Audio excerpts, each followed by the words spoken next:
Madiun, sebuah wilayah di tanah Mataraman yang memiliki sejarah kuat. Tidak hanya tentang budaya dan cerita sejarah luar biasa yang terus diceritakan ke anak cucu maupun cicit, tapi juga terselip sebuah peristiwa kelam nan pahit.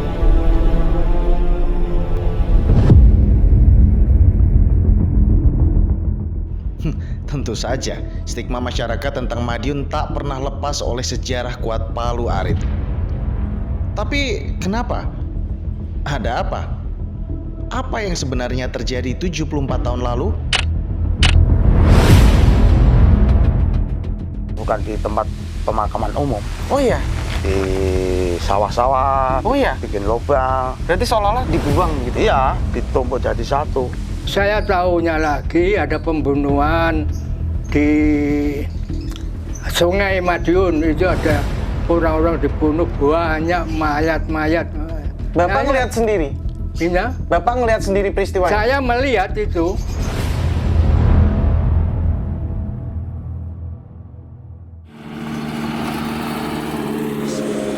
Selamat datang di Madiun. Ada yang menyebutnya sebagai kota gadis, kota pecel, kota pendekar, kampung pesilat, anything lah. Seolah-olah sebutan itu ingin mempertegas keberadaan Madiun sebagai wilayah yang menyenangkan untuk dikunjungi. Sekarang mungkin iya, tapi bagaimana dengan puluhan tahun yang lalu? Mari, sejenak saya ajak kalian meninggalkan riuh kota dan bertolak menuju 15 km arah timur menuju Monumen Kresek, Monumen Keganasan PKI 1948. Serta menguak berbagai pertanyaan-pertanyaan dan menjawab tuduhan, menyingkap tabir, serta mencari kebenaran. Bersama saya Tor Edurmeda, selamat datang di Cover Story Unfold.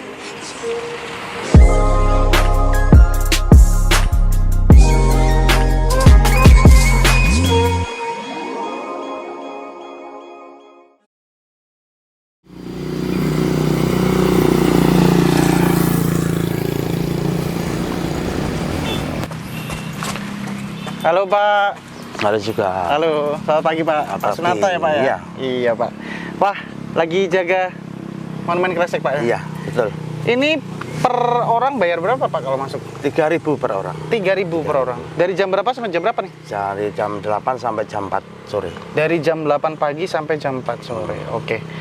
Pak, ini kan Monumen Kresek ini kan salah satu monumen bersejarah juga ya. Iya.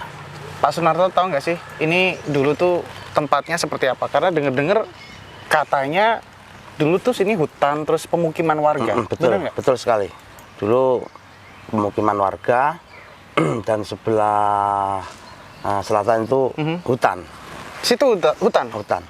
Oke. Ah, Oh, jadi dulu banyak rumah-rumah warga di sini sebenarnya ya? banyak rumah-rumah warga di sekitar sini banyak. Oke. Terus ini juga dulu katanya sih jadi tempat pembantaian ya Pak? Bener berarti itu? Betul, Betul ya? betul. Di titik-titik mana aja Pak? Ya pembantaian? di sebelah selatan Situ? tempat eksekusinya. Oh, yang lahan kosong itu? Tempat eksekusinya Oke. di lahan kosong itu. Terus mayatnya dikubur di bawah pohon ringin itu. Sekarang dijadikan monumen itu. Oh, jadi itu makam? Makam Massal dong berarti? massal. Ada berapa orang di situ yang di? 17 orang. 17 orang. 17 orang. Dan itu semuanya teridentifikasi semua? Semua orang? teridentifikasi semua. Oke. Nah, itu meliputi siapa aja Pak? Ada beberapa pejuang-pejuang juga atau masyarakat sipil yang ada di sini? Banyak kok, ada pejuang, ada anggota DPRD, Oh ya? ada kolonel, inspektur, letnan kolonel juga ada. Oh, jadi Seperti kiai-kiai juga ada. Oh ya? Kiai. Kiai-kiai. kalau dari warga sekitar, warga sipil ada nggak di situ? Warga sipil nggak ada. Oh, tidak ada. Memang Ada. berarti orang-orang yang mungkin pada waktu itu dianggap berpengaruh dan Betul sekali. membahayakan gitu Betul ya, Pak? sekali. Oke. Pak, kalau dari Pak Sunarto sendiri nih Pak, ngelihat fenomena sejarah PKI 1948, apa aja yang diketahui Pak? Ya, kalau ini kan cuma cerita dari ayah saya. Ya. Ya, itu tahun 1948 itu memang ada kejadian di Madiun, ya, di Desa Kresek, Kecamatan Wungu, Kabupaten Madiun. ada pembantaian dari ke Kota Madiun, tawanan dibawa ke Desa Gresik. Terus dieksekusi di Desa Gresik. Seperti itu ceritanya. Nah, itu. Jadi yang di Madiun ini yang komunisnya yang dipimpin oleh Muso. Muso ya. Muso. Berarti Tuh. ini emang sengaja dibuat tempat untuk mengeksekusi para tawanan itu. Betul sekali. Di patung terlihat patungnya dia mau menebas kepala ya mungkin ya. Itu cara eksekusinya apa benar seperti itu? Ya mungkin ya seperti itu. Mungkin itu menandakan itu yang mau menebas itu kan Muso. Yaitu yang mau ditebas itu yang itu duduk itu Kiai Husein. Oh, Kiai Husein. itu berarti ada sosok aslinya Kiai Husein itu? Ya ada. Bukan yang penggambaran warga yang Bukan. Siapa Pak Kiai Husein? Kiai Husein itu ya tokoh dari Madiun. Kiai Husein itu pemuka agama dibawa ke sini. Jadi seperti apa itu Patih Madiun, Wedono, itu Kolonel Marhadi, Inspektur Suparbak, banyak kok. Oke. Tuh. Kalau tempat ini mulai dikelola sejak tahun berapa? Tahun 1990. Oh, sejak tahun 90-an. Ya, 90. Berarti sebelumnya? Sebelumnya belum ada. Belum jadi. Berarti masih kampung. Oh. Masih kampung. Jadi berarti tahun 80-an masih belum seperti ini? Belum, masih ada perkampungan, pemukiman warga. Tuh, tapi makamnya masih ada. Makamnya Sudah ada. Ya. Kalau untuk saksi-saksi sejarahnya untuk warga Gresik sini masih ada nggak sih Pak? Atau udah? Kalau sekarang sudah meninggal semua. Semuanya? Semuanya meninggal, sudah nggak ada yang jadi saksi, sudah meninggal semua. Barusan yang saksi hidup itu Pak Suyudi dari Madiun, guru SPG Madiun itu sudah meninggal. Sudah meninggal. Sudah meninggal semua. Oke.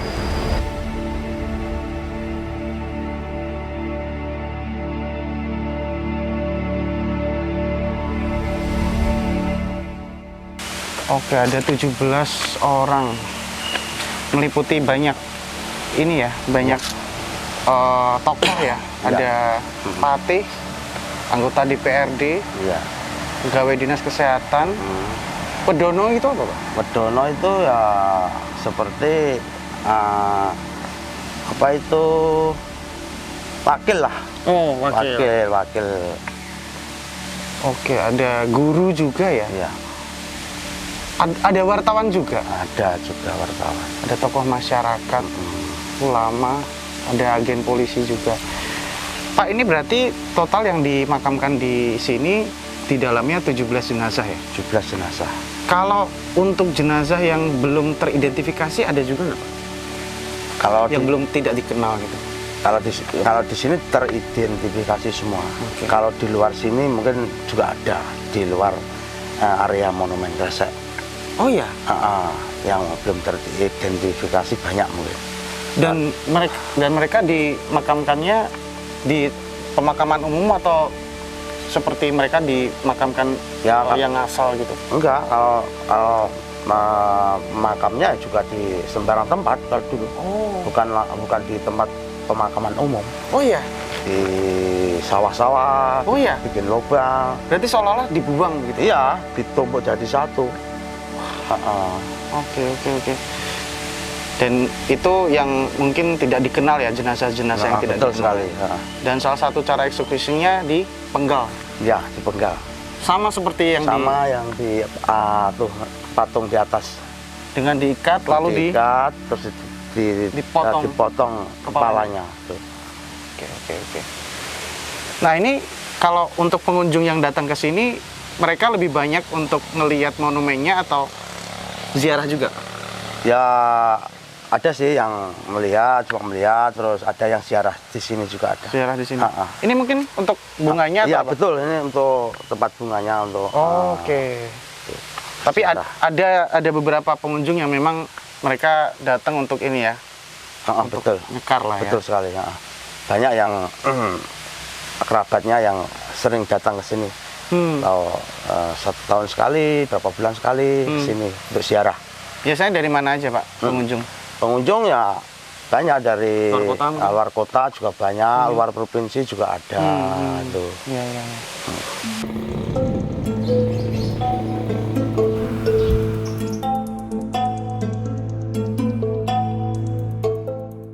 Pak Yuke ya? Ya, Pak Yuke betul. ini sebagai saksi hidup peristiwa Madiun 1948. Iya. Mantan wartawan juga dulu. Dan tahun 1948 di Madiun, Pak. Apa yang terjadi dan waktu itu panjenengan umurnya berapa, Pak? Saya masih umur kalau tidak salah 15-16an gitu lah. Apa yang terjadi waktu itu 1948? Gimana? Apa yang terjadi di tahun Ya 1948? gini ya, saya ini belum tahu peristiwa apa sebenarnya. Tapi ada rame-rame. Ada pasukan-pasukan yang pakai hitam-hitam, pakai merah, tali merah. Itu berseliweran di kota Madiun. Semua belum tahu ada apa ini. Hanya mendengar para pejabat, para agama Islam yang kiai-kiai dari militer, dari pamong praja, kok diciduk, diambil semua, ditahani, ada apa? Ini saya juga agak juga. Ayah saya dari pamong praja juga. Mau diambil ada daftarnya, saya tahu daftar ada orang ke situ bawa itu kok. Dan untuk alhamdulillah bapak saya masih ke belakang. Jadi tidak sampai terus disebar. Jadi alhamdulillah tidak jadi terbawa. Oh, berarti waktu itu para pasukan itu sempat ke rumah Bapak? Iya, pernah itu aja. Untuk mau mengambil bapak saya. Karena bapak saya sebagai pamong praja, sebagai orang pemerintahan. Untung alhamdulillah tidak jadi karena terserang, ada serangan itu. Jadi lari keluar, lari. Bapak saya alhamdulillah ke belakang waktu itu. Jadi tidak sempat terambil. Itulah yang saya tahu. Saya hanya melihat saja ada apa ini. Apakah dianggap membahayakan untuk ayahnya Pak Yuke? Gimana? Apakah ayahnya Pak Yuke ini dianggap membahayakan waktu itu? Iya, orang pamong praja membahayakan. Orang pemerintah kan dulu akan mau disikat semua. Dari militer, dari pejuang-pejuang semua kan disikat. Dari alim ulama itu semua. Itulah saya tahunya itu sudah peristiwa itu loh, kok diambil semua, kok ada yang dibunuh. Akan dibunuh. Saya tahunya lagi ada pembunuhan di Sungai Madiun, itu ada orang-orang dibunuh, banyak mayat-mayat. Bapak ngelihat sendiri? Iya. Bapak ngelihat sendiri peristiwa ini? Saya melihat itu. Saya dari ya anak kecil waktu itu ya, tulan-tulan itu saja. Saya lihat, loh ini apa, ada apa gitu. Begitu sudah saya pulang ke rumah, ada apa, ayah saya, ojo metu, ojo tulan, di rumah aja, kan gitu. Tahu-tahu, tapi saya ya bandel, ya masih kecil, yang delok-delok itu aja. Iya. Akhirnya saya mendengar berita radio Bung Karno waktu itu. Ya. Kan negara kita kan sudah merdeka. Ya. Itulah. Loh kok anak Arab apa iki kok sudah merdeka kok Arab perang nah apa piye saya itu. Baru 3 tahun ya itu kemerdekaan Indonesia. Sudah merdeka. Terus Bung Karno pidato di radio, pilihlah Soekarno, Hatta atau Musso. Jadi saya baru tahu. Rakyat ayah saya juga baru tahu itu loh. oh berarti musuh itu memproklamirkan di Madiun. Waktu itu ada berita-berita di koran juga ada ya, berita diproklamirkan musuh proklamirkan negara Soviet di Madiun untuk Indonesia. Itu ya Bung Karno. Nah, terus berjuangnya rakyat Madiun berjuang terus. Oh, baru itu PKI, wah sudah musuh, sudah. Akhirnya pemerintah juga memerintahkan Angkatan Darat, militer dan sebagainya untuk menumpas PKI. Nah, waktu menumpas PKI itu, ya semua lari. Dan saya tahu loh kok Melayu pakai Melayu Rono, geruduk-geruduk Melayu itu dia lari semua karena juga rakyat ada yang membawa parang, membawa ini akan akan geruduk PKI itu melayani, lari semua tahunya di situ. Oh PKI itu peristiwanya. Berarti Musso ini ingin memproklamirkan pembentukan negara baru. Iya, negara Islam. Negara Soviet. Negara Soviet di Madiun. Di Madiun. Kagak dinasionalkan. Itu kenapa tidak berani memproklamirkan di Jakarta ini loh. Aneh ya. Nah, menurut Pak Yuka sendiri kenapa Madiun yang dipilih? Ya, ini gini ya. Madiun itu dianggap orangnya PKI. Mungkin ya. Akhirnya rakyat Indonesia, semua Indonesia itu wong Madiun itu wong PKI semua. Inilah alternatif itu. Saya dan ini peristiwa, ini ada peristiwa yang aneh lagi lucu ya. Dari teman saya akan menikah, akan melamar ke Surabaya, teman saya ada. Waktu teman-teman akhirnya kalau tidak jadi, waktu itu udah mau berangkat terus omongan dari lu kok jadi Arab di Surabaya ngelamar saya gitu kan. Orang masuk ditolak katanya gitu. Loh, ngelamar ditolak mestinya kan ya udah berunding yang baik. Ditolaknya itu dianggap wong PKI Madiun itulah aneh loh. Peristiwa yang di Kresek, Pak. Waktu itu apakah Bapak juga melihat atau posisinya di Kota Madiun ya? Berarti saya tidak tahu di sana. Saya di Madiun waktu itu gini.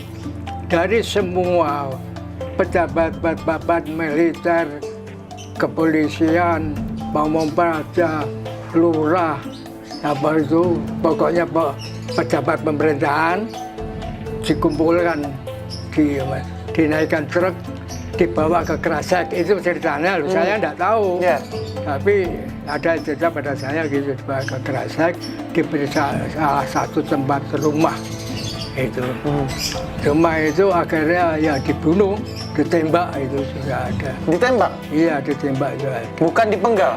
Enggak, udah juga dimasukkan di kubu itu, dimasuk rumah seperti rumah itu. Kan dimasukkan itu semua. Itu di Kresek? Di Kresek itu. Di Kresek itu. Iya. Sekarang dari monumen. Tapi di situ ada patung bahwa ada yang benar-benar dipenggal, Pak. Iya, itu yang kebenarannya cara pembunuhannya, cara eksekusinya dipenggal atau ditembak? Ada dipenggal, ada ditembak, Mas. Oh, tidak semuanya dipenggal berarti? Ya, tidak semua.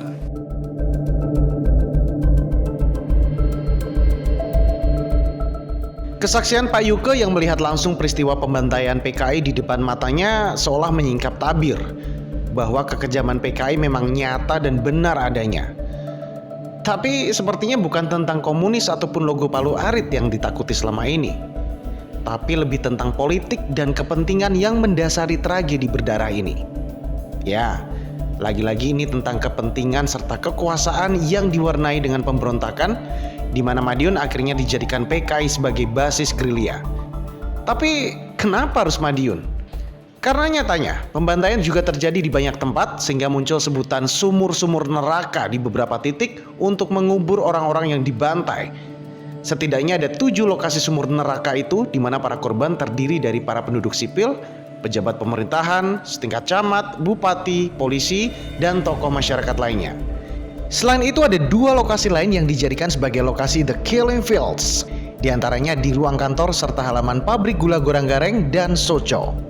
Di Soco bahkan terdapat monumen peringatan keganasan PKI beserta daftar nama-nama korban. Bahkan ada satu gerbong yang dulunya dipakai untuk mengangkut para korban yang dibantai. Sudah sepantasnya sejarah dibuka sepenuhnya, agar tidak ada lagi cerita simpang siur yang masih menimbulkan tanda tanya.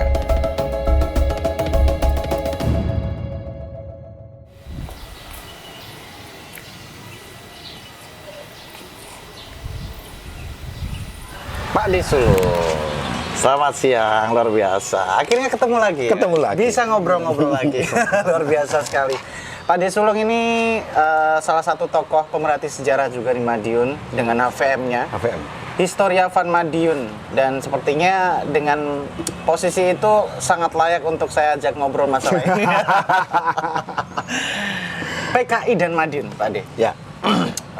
Satu hal yang sepertinya masih menjadi stigma masyarakat bahwa Madiun sama dengan PKI. Sekental apa stigma itu masih ada di masyarakat? Ya, seperti yang kita lihat sekarang bahwa sangat memprihatinkan bahwa dengan gencar kita branding kota diganti dengan Madiun kota karismatik, kota pendekar, kota gadis dan sebagainya. Tapi label setiap menjelang 30 September muncul mesti Madiun, Madiun merah, Madiun PKI, PKI Madiun. Bahkan seumur-umuran saya yang kalau pas keluar kota, Mas dari mana?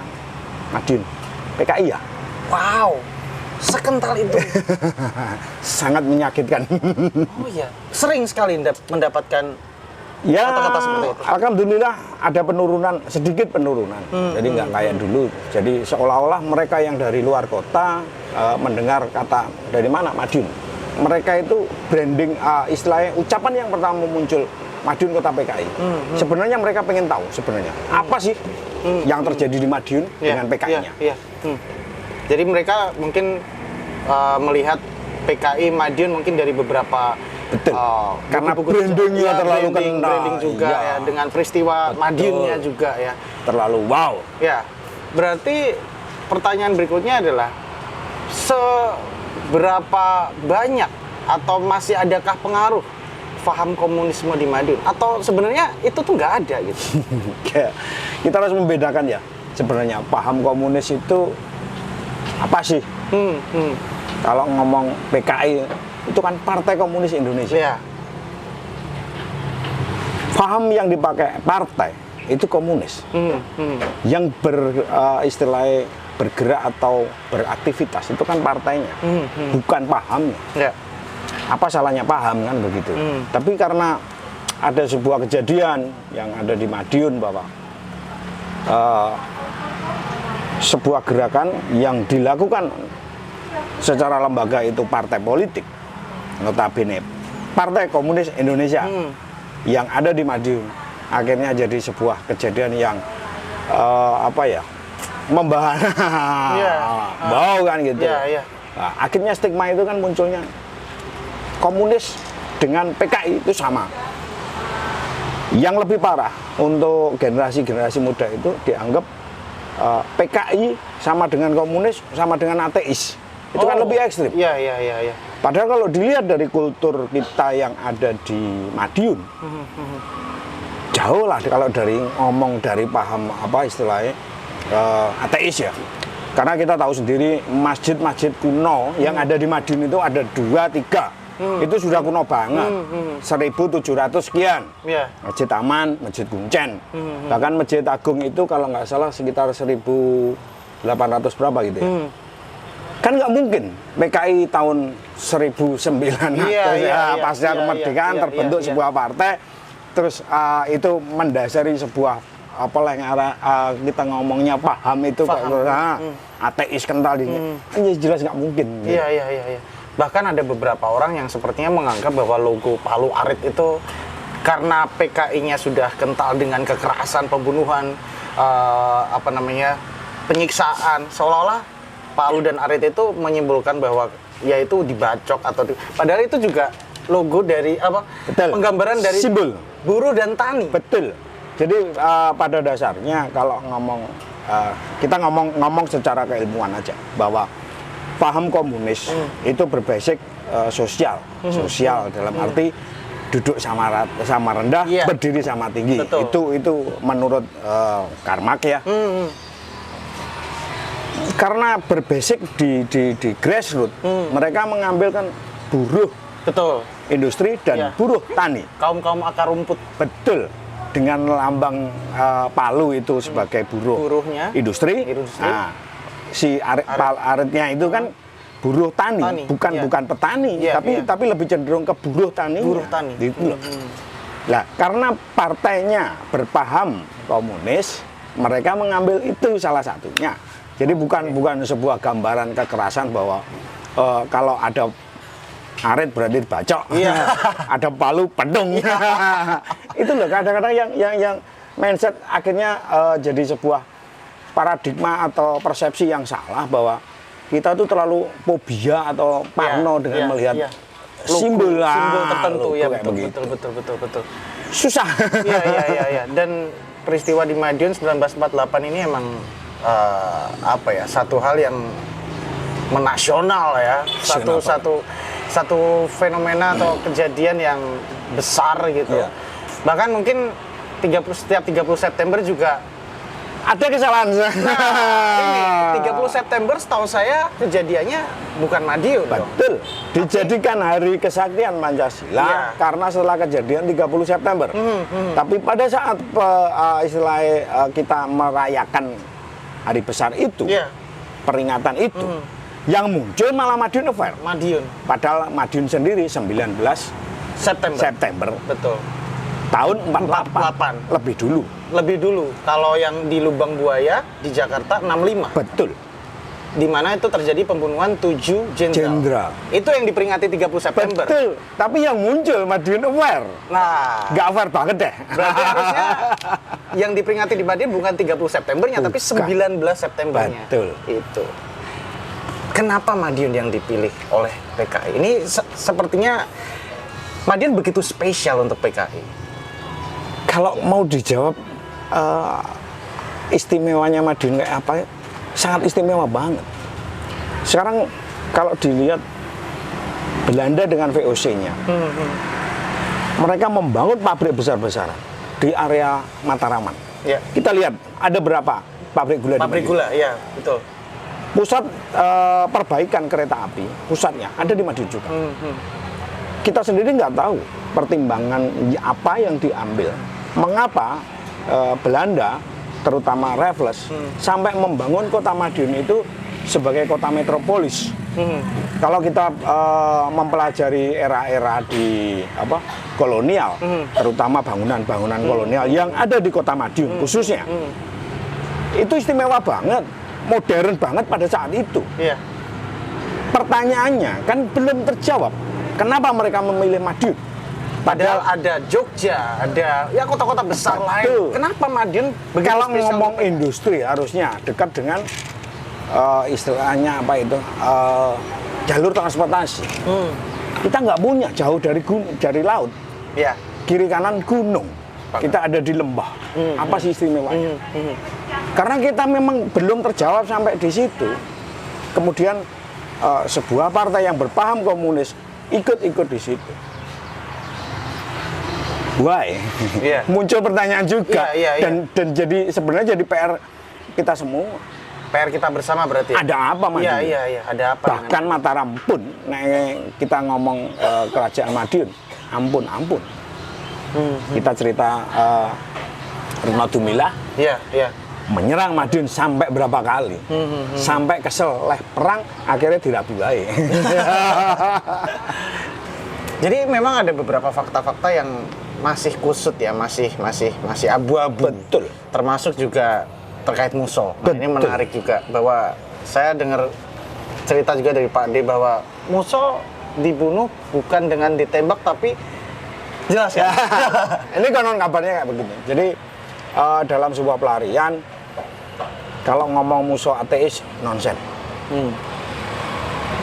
Kabar yang terakhir dan ada beberapa saksi, dan itu ya mungkin validasi juga saya sendiri kurang paham karena kita tidak dapat langsung dari sumber. Pada saat itu hari Jumat si Muso itu sholat Jumat di Masjid Ponorogo.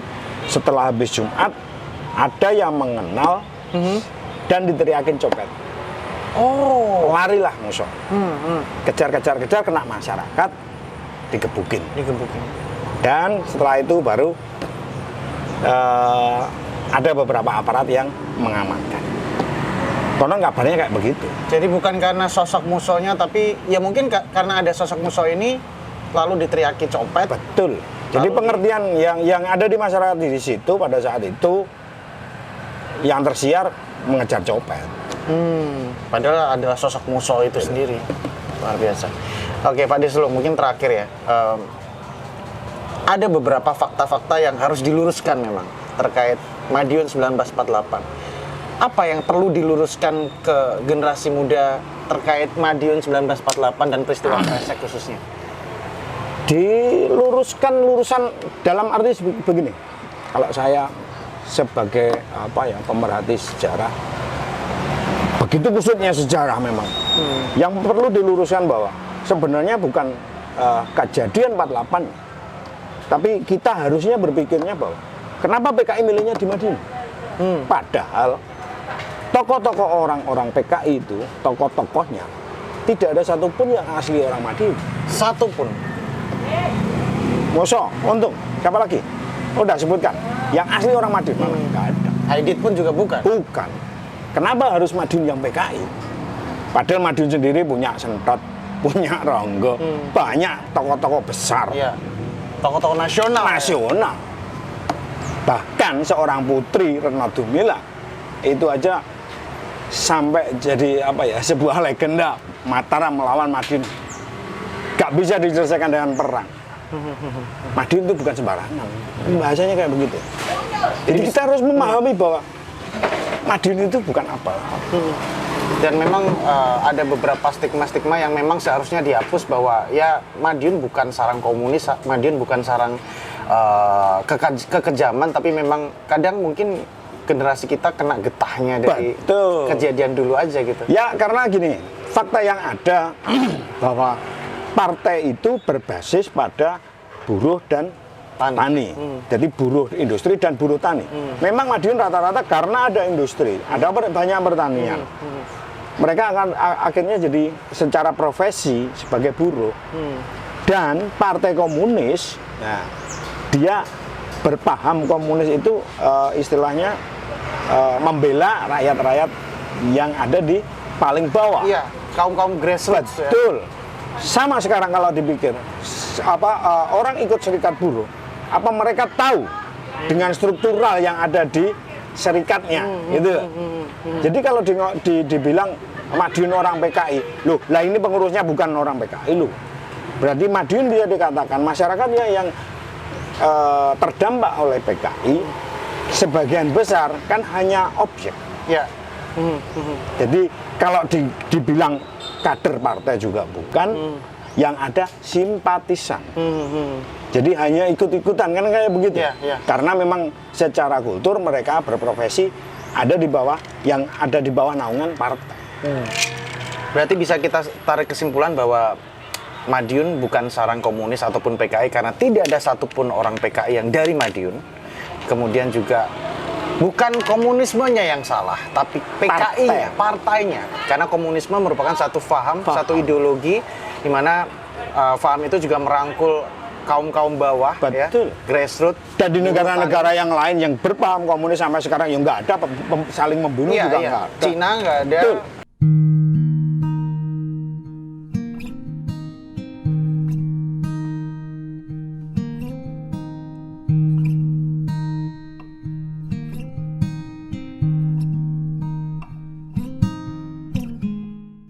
Pak Bupati, Madiun dan PKI, sepertinya stigma itu masih ada dan masih terasa di tengah masyarakat, bahkan mungkin masyarakat di luar kota. Madiun ada beberapa orang yang menganggap bahwa Madiun bukan lagi pecel, bukan lagi pendekar, tapi masih ada beberapa orang yang menganggap Madiun adalah PKI. Ada upaya-upaya apa dari Bapak sebagai Bupati Madiun juga untuk menghapus stigma itu, Pak? Kita pahami bahwa itu adalah stigma yang kurang baik terhadap Madiun. Kita juga punya generasi yang tidak boleh terbebani dengan stigma tersebut.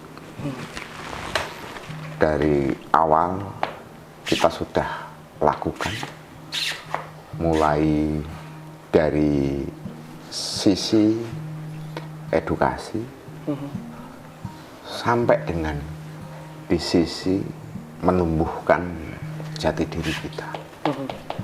Itu kita lakukan semuanya. Nah, kegiatan yang secara fisik bisa dilihat, dinampakkan, itu kita bangun titik-titik yang dulu menjadi titik perjuangan kita. Perjuangan Madiun dalam rangka merebut kemerdekaan atau bahkan mempertahankan kemerdekaan. Nah, titik-titik tersebut itu sudah kita intervensi. Di titik-titik itu sudah kita bangun bahkan secara fisik. Itu dari sisi infrastruktur. Ya, secara bangunannya ya, fisiknya ya. Dari sisi pemahaman, tugas untuk menghapus stigma ini, tugas seluruh orang yang merasa warga Kabupaten Madiun. Sekaligus meluruskan sejarah itu, Pak ya. Sejarah-sejarah ya, atau beberapa berita yang simpang siur, informasi-informasi yang simpang siur terkait Madiun dan kesalahan-kesalahan disinformasi. Yang terpenting, kita tidak seperti yang distigmakan itu. Itu harus disampaikan. Kalau dalam catatan sejarah, tokoh yang ada di Madiun, 3 tokoh, tidak ada yang mereka yang orang Madiun. Tidak ada mereka yang punya nenek Madiun. Bukan orang Madiun ya. Tokoh-tokoh yang di depan bukan orang Madiun. Pokoknya semua yang merasa orang Madiun punya kewajiban. Ya, kewajiban. Tidak bisa itu diserahkan ke pemerintah sendiri. Ya. Tidak bisa.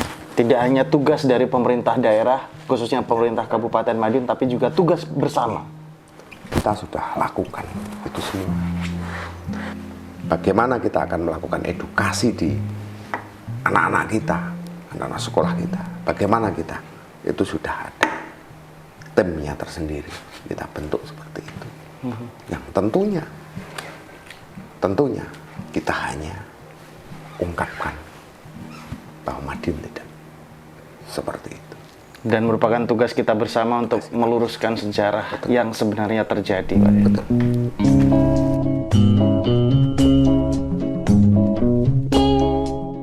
Madiun beserta masa lalunya yang sempat kelam, layaknya memang jadi pelajaran. Tidak sepantasnya anak-anak kita harus menerima stigma pemberontak ataupun pembangkang, menelan pil pahit dan getah sejarah kegelapan, khususnya bagi generasi sekarang di Madiun, Tanah Mataraman.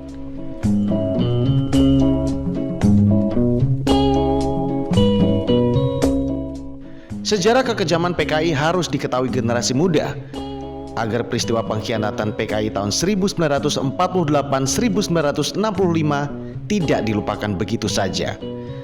Tentunya dengan harapan pemberontakan serupa tidak terjadi kembali di masa yang akan datang.